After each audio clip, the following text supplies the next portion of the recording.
मात पिता गुरु आपना भई अलख पुरुष शब्द विवेकी पार की तेरे माथे की मौत शब संतान बंदगी भई अपनी अपनी अलख पुरुष निर्वाण है ताको लखेन को ताको तो वही लखे जो उन्हीं धरा का हो।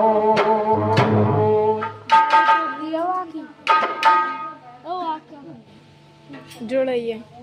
सरकार भाई ने कहा कुछ जाना है उसको बताओ। और वैसे विचार ये कहता है परमात्मा का जो खेल है वो मानने का खेल नहीं है, जानने का। अतः इस मानव देह से आपने क्या समझा है वो बताना चाहिए। तो हमने जो पाया है वो आपको कुछ बताने की कोशिश कर रहे हैं। हो सकता है लोगों को चुभेगा, क्योंकि परमात्मा की सत्ता का जो स्वरूप है वो हमारे ऊपर निर्भर करता है हमारा आचरण किस प्रकार का। जब हम स्वयं नकारात्मक कार्य प्रणाली और नकारात्मक विचार रखते हैं, जब परमात्मा के जो गण हैं वो नकारात्मक रूप में हमारे घर में प्रवेश करेंगे, हमको परेशान करेंगे। क्योंकि उनको परमात्मा ने बनाया इसलिए है कि जो मुझे भूलता है, जो मुझे याद नहीं करता है, उनको परेशान करके पुनः मुझसे जोड़ना है। जब हमारा जीवन चक्र सकारात्मक है, हमारे कार्य सकारात्मक हैं, तो परमात्मा की सकारात्मक शैली है जो हमारे घर में प्रवेश करेगी, हमको सद्मार्ग दिखाएगी। अब जिनको हम पितृ कहते हैं, अब भाई कहते हैं कि ये अमुक व्यक्ति के प्रेत आ रहा है, अभूत आ रहा है। अब जैसा मैंने अनुभव किया है, पांचूलाल जी है, पांचूलाल जी इनके पोता पोती हैं। पांचूलाल जी कदापि ये नहीं चाहेंगे मेरे पोता पोती चोरी करें, चमचोरी करें, झगड़ा करें। अतः पितृदेव जो होते हैं, हमारे पूर्वज हैं, वो इसमें खुश रहते हैं कि हम सदाचार के रास्ते पर चलते हैं। यदि हम गलत रास्ते पर चल रहे हैं, असत मार्ग चुन लिया, फिर भी कह रहा है कोई शक्ति आकर के मैं प्रेत शक्ति हूं, मैं तुम्हारा पूर्वज हूं, और हमारे घर में सुख शांति नहीं है, और वो झटका मारता है शरीर में और शरीर को क्षति पहुंचाता है, तो वो कोई प्रेत शक्ति नहीं है, वो नकारात्मक शक्ति है। क्योंकि हम स्वयं नकारात्मक है, इसलिए हमको अपना जीवन सकारात्मक रूप से जीना है, किसी को परेशान नहीं करना है। मैंने जो सुना है कि भाई मैं कसाई हूं, मैं इंसान को परेशान करता हूं। क्यों करता है परेशान? जो उस मालिक को भूल गया, धर्म के विपरीत आचरण करता है, दूसरे जीवों को सताता है, उसी को मैं परेशान करता हूं। भक्तों से मुझे डर लगता है। अतः भक्ति मार्ग में आनंद है, जिसको ऊपरली पढ़ाई जो कहते हैं वो समाप्त हो जाती है। मैंने मेरे अनुभव से पाया है, मेरे घर में काफी परेशानी थी, लेकिन इस मार्ग पर चल करके मैंने उस का निदान पाया है। अब इसका निदान लोग गंडे ताबीज में तलाशते हैं। गंडे ताबीज के विषय में भी पाया है कि लोग गंडे ताबीज बदवाते हैं, भाई इससे कोई फायदा होने वाला नहीं है। हमने वैद्य से दवाई ली, परहेज नहीं किए तो हमको कोई फायदा नहीं मिलेगा। अतः गंडे ताबीज के साथ साथ हमको एक काम करना है, सद्मार्ग पर चल रहा है, सत्संगति पर चलना है, परमात्मा को याद रखना है, दूसरे जीवों से प्रेम बढ़ाना है, दूसरे जीव को परेशान नहीं करना है। तो वो परमात्मा इतने दयालु हैं कि बिना गंडे ताबीज के हमको फायदा देंगे। चाहे आपके कुछ भी गड़बड़ी है घर में, सबका समाधान निकल जाएगा उस नाम पर चल कर। और परमात्मा की कहीं मोट बनी हुई नहीं है जिसको हम उठा करके और बांध के लिए आए।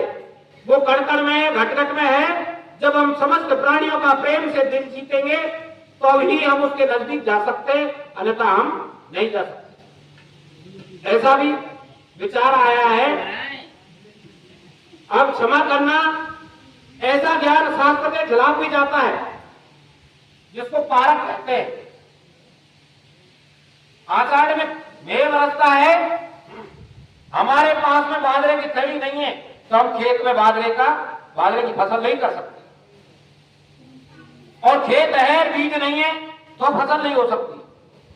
तो इसी प्रकार जो ग्रंथों में लिखा हुआ है जो बिना मैया का लाल है, ये अकाट झूठ है, ये प्रैक्टिकल का विषय है, हम आंखों से देख रहे हैं। जितने जीव पैदा हुए हैं सब मैया के से हुए हैं, सबका बाप है, इसलिए ऐसे झूठे खेल में घुसने की जरूरत नहीं है। इस देश का जो बहुजन समाज है, जब सिंधु घाटी सत्ता नष्ट हुई तो कुछ लोगों ने आज की जो संस्कृति चल रही है उसको स्वीकार किया, और कुछ लोग ऐसे थे इस झूठी संस्कृति को स्वीकार नहीं किया, जंगलों के और पलायन कर गए, उनका नाम आदिवासी रखा गया। और जब भारतीय संविधान द्वारा इन आदिवासियों को कुछ सुविधाएं मिली, ये साधन संपन्न हुए, तो जो प्रकृति प्रदत्त ज्ञान था जो आंखों से देखा था, उस ज्ञान को नकार करके झूठे ज्ञान की ओर बढ़ गए। क्षमा करना ज्ञान वही है जो सत्य और असत्य का अंतर करने की कला सिखाता है। श्लोक धोए सोल्टे चौपाइया सीखना ज्ञान नहीं है। जैसे दो पेड़ आम के खड़े हुए हैं, मैं दोनों की कैरी आपके सामने रखूं, उनको काट फांस के आप ये निर्णय कर लेंगे ये कैरी अचार की है और ये अचार की नहीं है, तो ये आपका ज्ञान है। दो व्यक्तियों को देख करके ये आदमी गुणी है, ये अवगुणी है, ये आदमी दुखी है और ये सुखी है, तो इतना अंतर करना ज्ञान है। इससे आगे बढ़कर के जैसे कि व्यक्ति पिंटू भाई सुखी है तो सुख कहां से प्रकट हुआ, कल्ला जी दुखी है तो दुख कहां से प्रकट हुआ, उसकी जड़ तक पहुंचना, उसका निदान निकालना, ये बोध कहलाता है। और जब तक हम बोध की स्थिति में नहीं पहुंचेंगे, जब तक हम जीवन में सुख नहीं पा सकते, ऐसा विचार है। अतः हमको आपस में भाईचारे से रहना है।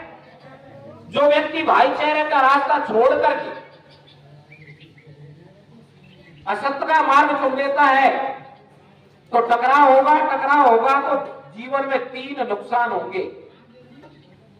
टकराव के कारण शांति गायब होगी। अब शांति के 3 नुकसान है गायब होने से।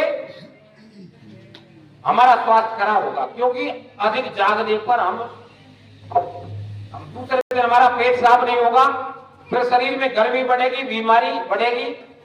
बीमार होने पर यदि हम कुछ कमाना चाहते हैं तो स्वस्थ मनुष्य ही धन कमा सकता है, अच्छी कमाई कर सकता है। बीमार आदमी कुछ नहीं कमा सकता। अब बीमार के बाद में तीसरा नुकसान है, जिसके लिए यहां सत्संग किया जा रहा है, परम सत्य क्या है उसको जानना, तो बीमार आदमी उसको भी नहीं जान सकता।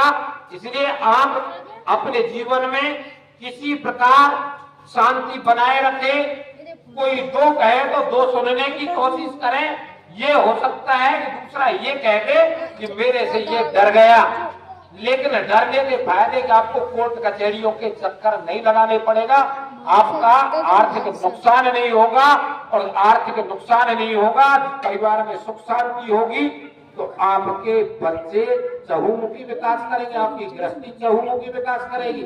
आपने आंखों से देखा है, जो दुराचार का रास्ता चुनते हैं वो खाते पीती गृहस्थी पतन को प्राप्त होती है, और जो गृहस्थी गरीबी में जीवन यापन कर रही है लेकिन सुख शांति से जीवन यापन करते, किसी से टकराव नहीं करते, वो आगे बढ़ जाए।